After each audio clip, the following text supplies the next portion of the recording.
ka Setswana gate moja morago ke kgotsi. President, what that means is that she who speaks last is princess. And I must say that I too am a fan, by the way. Program director, I take instructions seriously. So I know that I have to do this in 5 minutes, and 5 minutes it will be. Okay. So, good afternoon, everyone. Dumelang.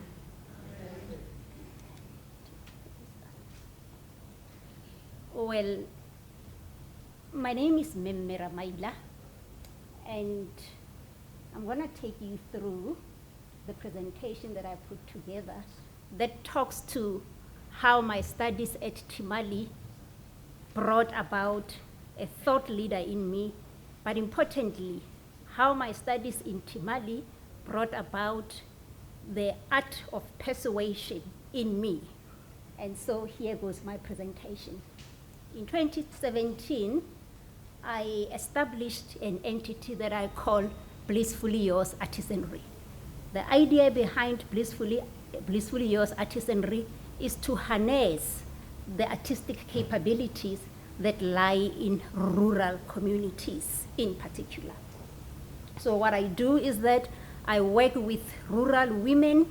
I use what is called the buyback model, in which case we sit together, we discuss the kind of products that we want to make, and I self-fund. I basically buy all the input material required and get the women to craft these unique products that we make, after which I then buy the products from them, just so to make sure that the enterprise is sustainable, knowing very well that where they come from, the kind of products that we have made would not appeal for the locals to invest in them because they are quite costly.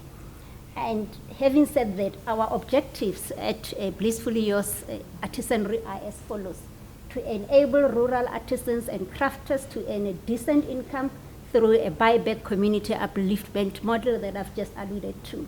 Secondly, to promote African cultural heritage through our handcrafted products. And thirdly, to build a sustainable social enterprise by influencing the social economy, and of course, by owning a significant percentage of the social economy. Next. Now I'm going to talk about the social impact of our initiative. There are quite numerous, but I will talk to the ones that are on the screen. As I said, we enable rural women in Brest, in Mamachalisgral, where I farm, and the surrounding areas to participate in economic activity, and therefore, in order to earn a decent income. We activating the domestic tourism in Mamachalisgral, and I'll talk more about that in no time. And importantly for us, we enhance our customers' knowledge of African cultural heritage through the stories that embed every product that we make. And I'm going to give you an example.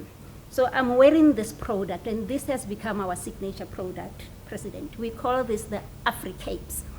So the story that we tell through the Africape is that a mature African woman would always wrap or cover their arms with a shawl or whatever case that may be, but we utilize.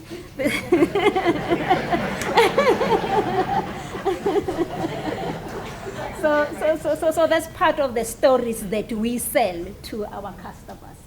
Of course, in the interim, we have expanded our knowledge base, not only on African cultural heritage, but on world culture, because most of our customers are tourists, they are international tourists.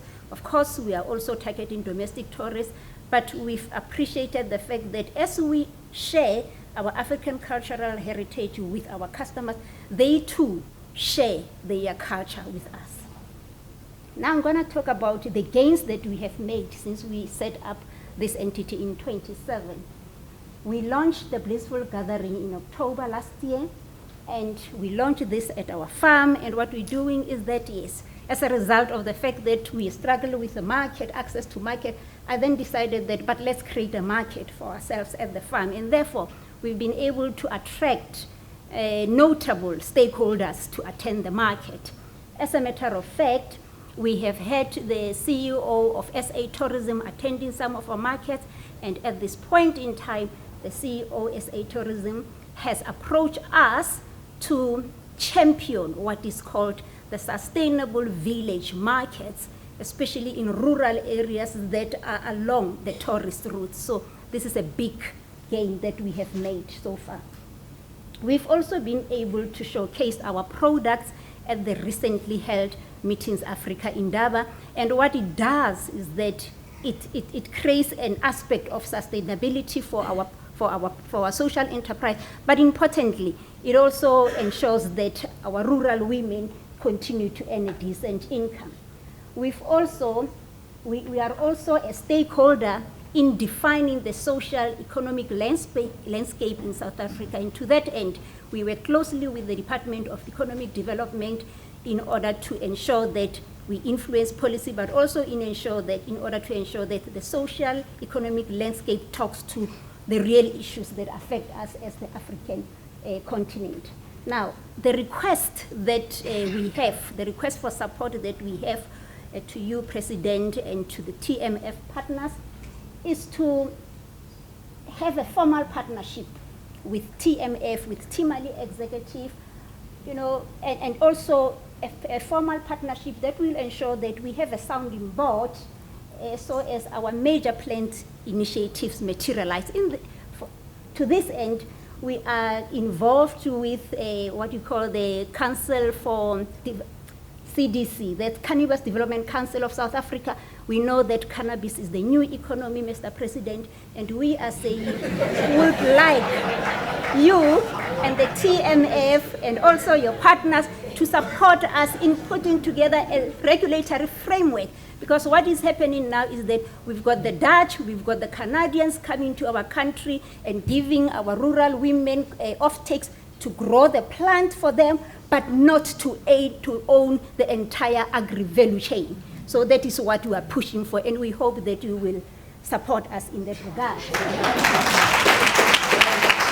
And lastly, we hope that the TMALI China relationship will also enable us in ensuring that the cannabis, the product that we're going to develop from the cannabis economy, it find it appealable, and therefore we'll get some funding.